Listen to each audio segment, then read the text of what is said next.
Bonjour, je m'appelle Marie Guingaud, j'ai 30 ans et je viens de commencer un travail de thèse à l'Université de Brest dans le cadre du programme IDIL 2. À la base, j'ai une formation de gestion et d'économie maritime et je me tourne à présent vers la géographie. J'ai travaillé pendant plusieurs années sur des thématiques économiques en lien avec la mer d'Iroise et à présent, j'ai envie de m'intéresser plus spécifiquement aux îles du Ponant. Mon sujet de thèse porte sur les entrepreneurs insulaires et le transport maritime avec les îles.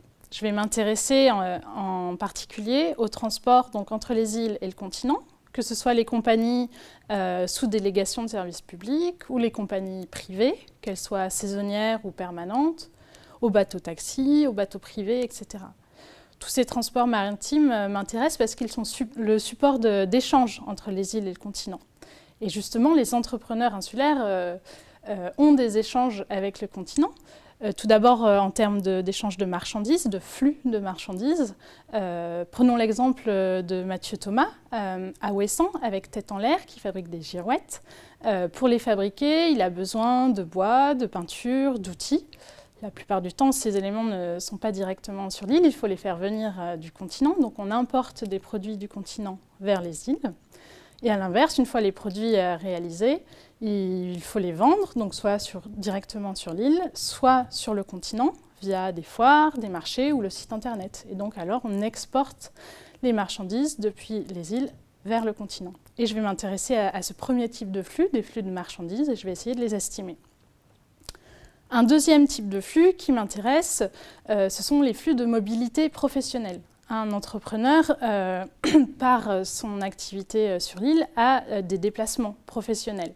Il peut aller sur le continent pour se former, pour rencontrer son assureur, pour vendre ses produits, rencontrer son comptable.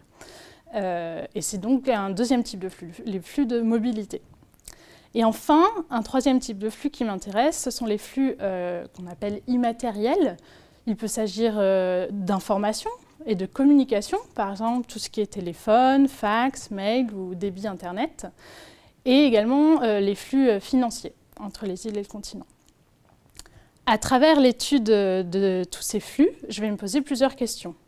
Tout d'abord, avec le bilan des flux de marchandises entre les îles et le continent, je vais m'intéresser aux marchandises qui pourraient éventuellement être produites sur l'île alors qu'elles sont à présent importées depuis le continent.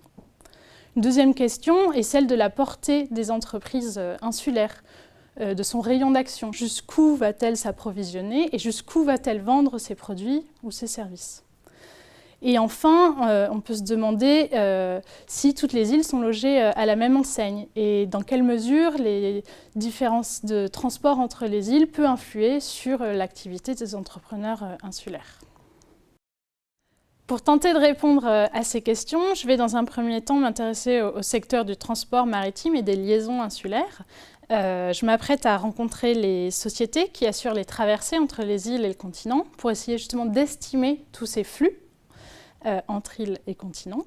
Et dans un deuxième temps, certainement l'année prochaine, j'aimerais effectuer des entretiens avec les entrepreneurs insulaires, qu'ils soient commerçants, artisans, agriculteurs ou pêcheurs, pour essayer de connaître leur vision des choses et de la situation logistique et des conséquences sur l'organisation de leur entreprise. Voilà, j'espère que je serai amenée à vous croiser peut-être lors de ma venue sur votre île. Au revoir.